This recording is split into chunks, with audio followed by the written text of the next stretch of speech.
Hello friends, welcome to my channel Way to Service. Today I am going to discuss about the Constitution of India. Here I am mentioning some basic MCQs which is important for the upcoming civil service examination and also for TCS, TPS, TPSC combined and also for Group C and Group D post. So without wasting time, let's start.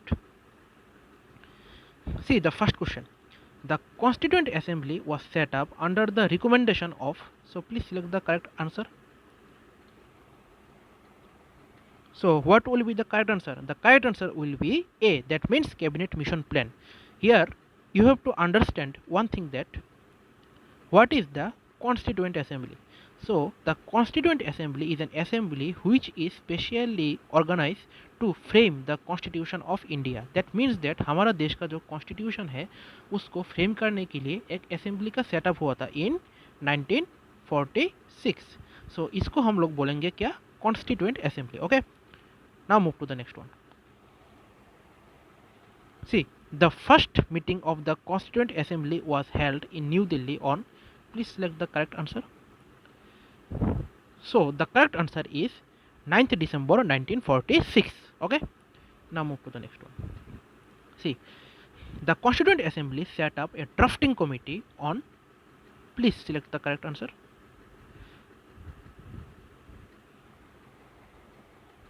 I hope you have selected, so I show the correct answer. So the correct answer is D, that means 29th August 1947. So let's understand one thing. What is the drafting committee? So drafting committee is a special committee which is introduced to prepare a draft constitution for India, and it was set up on 29th August 1947. Okay. Now move to the next one. The Constituent Assembly adopted national anthem on, please select the correct answer. I hope you have selected, so I show the correct answer. So the correct answer is B, that means 24th January 1950. Now move to the next one. See, which of the following are the principal features of the Government of India Act 1919? So here the four statements are given. So please read. The first statement told that introduction of diarchy in the executive government of provinces. The second statement told introduction of separate communal electorates for Muslims. The third statement told devolution of legislative authority by the center to the provinces, and the fourth statement told expansion and reconstitution of central and provincial legislature. So please select the correct answer.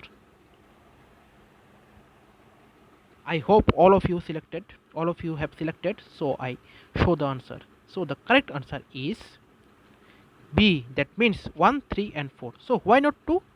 So introduction of separate communal electorates for Muslim was first introduced under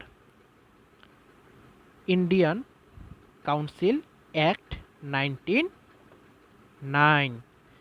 It was not introduced under the Government of India Act 1919. It was first introduced under the Indian Council Act 1909. Okay. Okay. Now move to the next one. See, the question is a little bit comprehensive, but the question is very easy. Okay. So let's read. Okay. Which one of the following acts provided the setting up of a board of control in Britain, through which the British government could fully control the British East India Company's civil, military, revenue affairs in India? Okay, think and select the correct answer. So the correct answer is B, that means Pitt's India Act of 1784. Okay, see, I give a brief narration. Okay, see, when the British East India Company landed in India, that means in December 31, 1600. So and from that day they started to rule our country. So due to the lack of transparency and accountability in the British East India Company authority, lots of corruption occurs in their, especially in their revenue domain and also in their civil and military domain. So the British government in Britain, they get lots of, what can you say, lots of complaint regarding this corruption. So they decided that they will look into this matter and set up a board. So they set up a board which is known as Board of Control. So under Pitt's India Act 1784, under Pitt's India Act 1784, they set up a board which is known as the Board of Control to look after the companies, that means East India Company civil, military and the revenue affairs. Okay. So remember, one important features of the Pitt's India Act is that under the Pitt's India Act of 1784, the British government established a dual government system. Dual government system means they set up two boards. First one is Court of Director and the second one is Board of Control. The duty of the Court of Director is that they look after all the commercial affairs of the East India companies. Okay, and the duty of the Board of Control is that they look after all the political affairs of the East India company. So what is the duty of the Court of Director? The duty of the Court of Director is that they look after all the commercial affairs of the East India companies, and the duty of the Board of Control is that they look after all the political affairs of the East India company. Okay, this is the difference, and the whole system is known as the dual government system. Okay. Now move to the next one. Okay, see, which one of the following acts laid the foundation of the British administration in India? So please select the correct answer. So the correct answer is C, that means Regulating Act 1773, and it is the first act under the British administration. Okay. Now move to the next one. Who among the following is the first law minister of India? So please select the correct answer. It is a very easy question. So the correct answer is Dr. B.R. Ambedkar. Okay. Now move to the next one. See, which of the following articles contain fundamental rights? So please select the correct answer. So the answer is Article 12 to 35. So the answer is C, that means 12 to 35. Okay. Now the next one. See, which of the following articles contain right to equality? So please select the correct answer. So the correct answer is A, that means Article 14 to 18. Okay. Now move to the next one.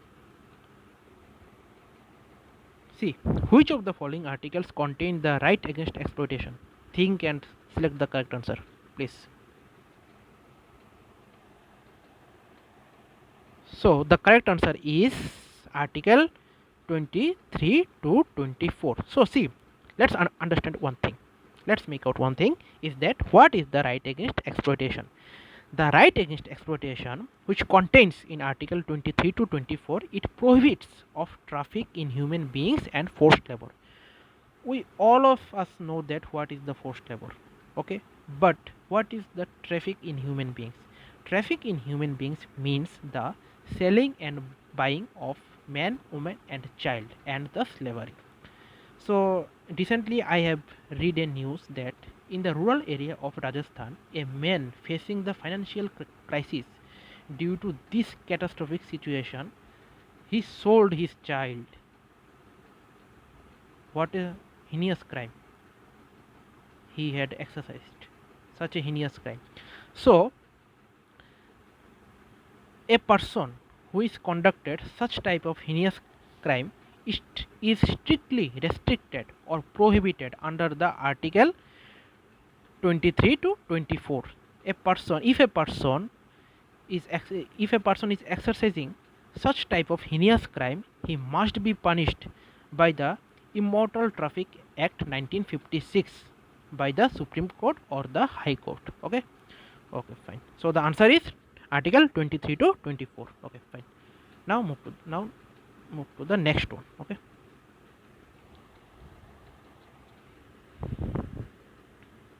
Okay. Which of the following are envisaged by the right against exploitation in the Constitution of India? Let's think and select the correct answer, please. I hope all of you have selected. So I show the answer. So its answer will be B. That means one. Oh, sorry. I have done a mistake. Its answer will be D. D. Its answer will be D, not B. Sorry for that. Its answer will be D, because the abolition of untouchability, it is mentioned in Article 17, and the protection of the interest of minorities, it is mentioned in Article 29.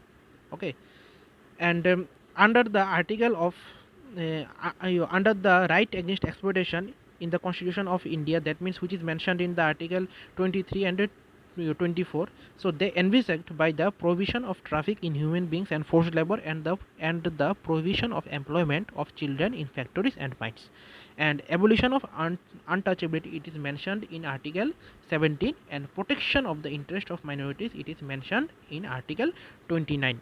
Okay, and 1 and 4, they are mentioned in Article 23 and 24, which is right against exploitation, and its answer will be D, not B. I have done a mistake, sorry for that. Okay, the next one. Consider the following statements. The state under Article 12 of the Indian Constitution includes, there are the three statements are given. The first one is the government and the Parliament of India, the government and the legislature of India, local authorities and the other authorities within the territories of India or under the control of government of India. Here, sorry, okay, select the correct answer first, then I discuss. Okay, I hope all of you have selected, so I show the correct answer. The correct answer is A. That means both 1 and all of these are correct. Okay, that means 1, 2, 3, all of these are correct. Okay, see, let's make out. Sorry. Okay, see here, local authorities means panchayats, district office, then municipalities, and the other authorities means LIC, GAIL, etc. Okay, here local authorities means panchayat, district office, municipalities, and the other authorities means LIC, GAIL, etc. They all are considered as other authorities, and panchayat, municipality, our municipality, our district council, they all are considered as a local authority, and they all comes under the definition of state under Article 12. Okay. Okay, now move to the next one. See, which one of the following rights described by Dr. B.R. Ambedkar as a heart and soul of the Constitution? It is a very important question, very important question. So please select the correct answer. Think and select the correct answer, please.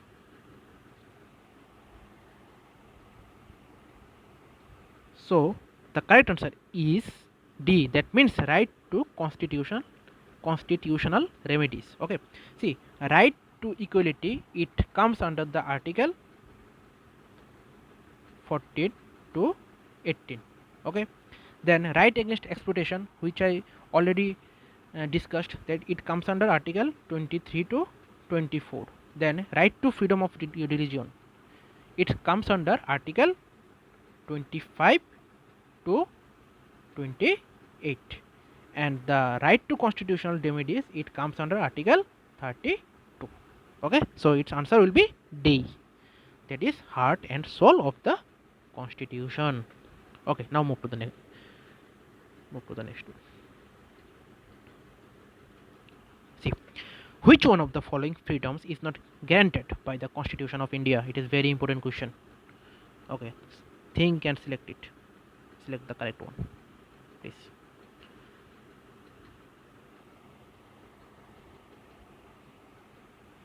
I hope all of you, please. I hope all of you have selected. So I have shown the correct one. So I am showing to you the correct one. The correct option is A. That means freedom to own, acquire, and dispose of property. When the constitution first introduced in India, at that time this was considered as a fundamental right. That means freedom to own, acquire and dispose of property considered as a fundamental right. But in 1978, by the 44th Constitutional Amendment Act 1978, it was abolished from the fundamental rights. Now it is considered as a legal right under Article 300A. Okay, now it is not considered as a fundamental right, it is considered as a legal right under Article 300A, and it was removed by the 44th Constitutional Amendment Act 1978 from the fundamental rights. Okay. So and remaining parts are guaranteed by the Constitution of India. Only option A is not guaranteed by the Constitution of India. It is now a legal right under Article 300A. It is a very important question, so please remember all the important points. Fine. Now move to the next one. See, right to privacy. Okay, ये news में बहुत था आजकल, बहुत news में है, because government और WhatsApp के बीच जो चल रहा है, तो उसके लिए राइट टू प्राइवेसी आज बहुत न्यूज़ में हाईलाइटेड है. So please, right to privacy as a fundamental right is implicit in, so select the correct answer please, right to privacy. So I hope all of you have selected, so I going to show you the correct answer. So the correct answer is the B, that means right to personal liberty. Okay, so see, let's make out one thing. Right to freedom comes under Article 19 to 22. Right to personal liberty, Article 21. Right to equality, which I have already discussed, it is 14 to 18. And right against exploitation, which I have already discussed so many times, that means Article 23 to 24. Okay, fine, then move to the next one. Fundamental rights guaranteed by the Indian Constitution can be suspended. It is very important, very important. So please think, take time, and please select the correct answer. Then I will show you the correct answer.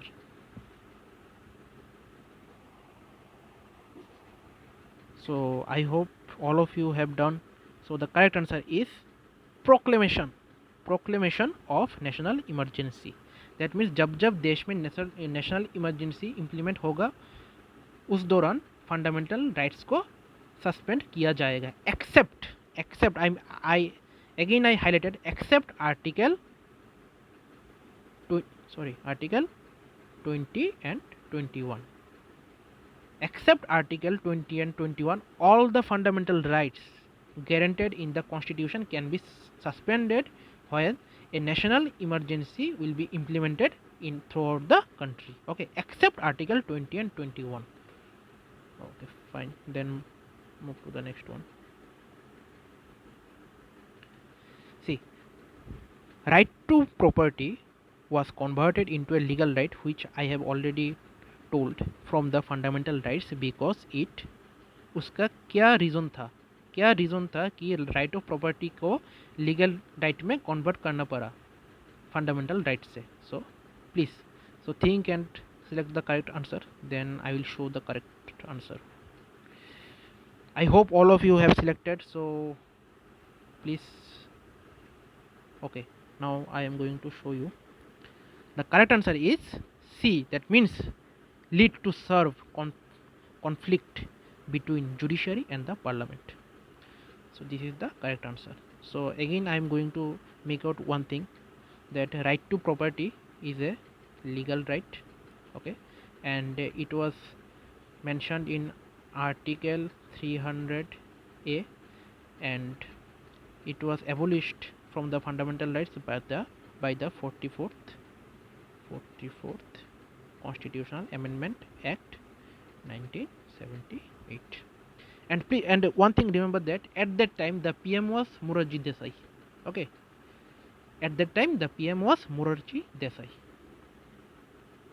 Okay, fine. Now move to the next one.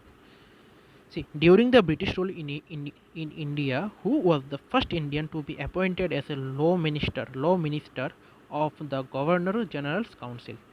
So select the correct answer. So the correct answer is C. That means Shatendra Sinha. Now move to the next one. The members of the Constituent Assembly were, the first option is directly elected by the people, second option is nominated by the Governor General, third option is nominated by the Congress and the Muslim League, and the last one is elected by the legislature of various provinces and nominated by the rulers of the princely state. So please think, take time and select the correct one.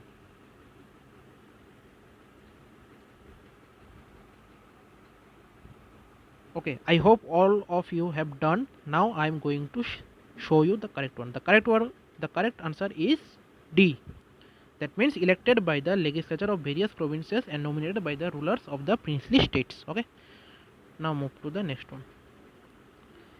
If an Indian citizen is denied a public office because of his religion, which of the following fundamental rights is denied to him?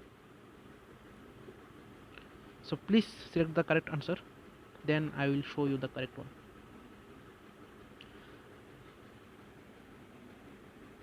I hope all of you have done. So I'm going to show you. The correct answer is the right to equality, and the right to equality comes under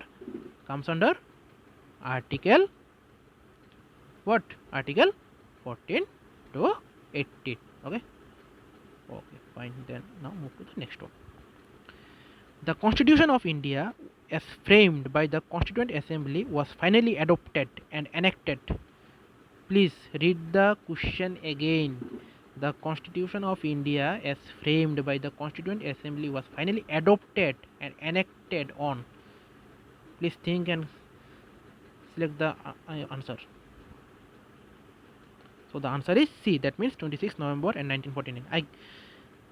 Let's make out one thing, that here they told that adopted and enacted. So the constitution was adopted and enacted on 26 November 1949, but it was promulgated on 26 January 1950.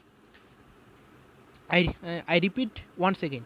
The Constitution of India adopted and enacted on 26 November 1949, but it was promulgated on 26 January 1950. Okay.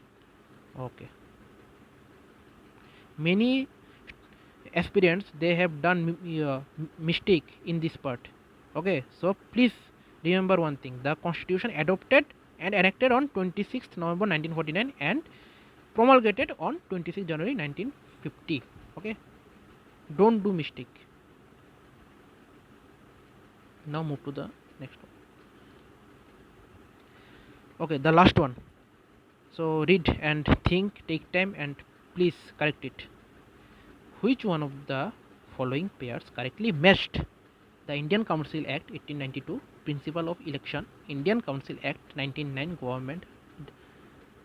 Sorry, it will be the Indian Council Act 1909, and here the option will be government, responsible government. Okay, government यहाँ पर चला गया है, sorry for that, but it will be responsible government. Okay, then Government of India Act 1919, Provincial Autonomy, and Government of India Act 1935, that means diarchy in the states. So which one is correct? Please think and then select it, please.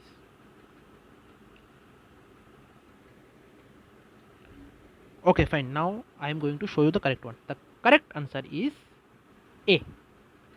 Okay, the correct answer is option A. See, the diarchy of states was first introduced by the Government of India Act 1919, and the provincial autonomy first introduced by the Government of India Act 1935. When the Government of India Act 1935 was introduced, the diarchy in the provinces was abolished, and for this reason the provincial autonomy was introduced. Okay, so remember these important points.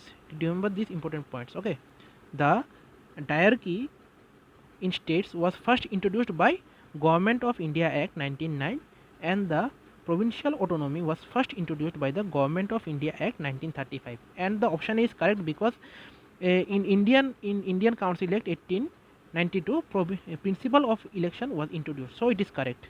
They matched. It is matched.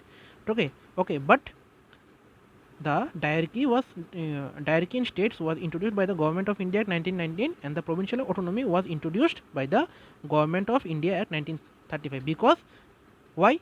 Why provincial autonomy introduced? Because by the Government of India Act 1935, diarchy in the provinces was abolished, and that's why the British government was introduced the provincial autonomy by the Government of India Act 1935. Okay.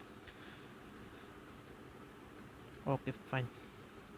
Okay, so maybe this is the last question. Yes, this is the last question. So I'm going to finish my video here, and please like my channel and subscribe my channel.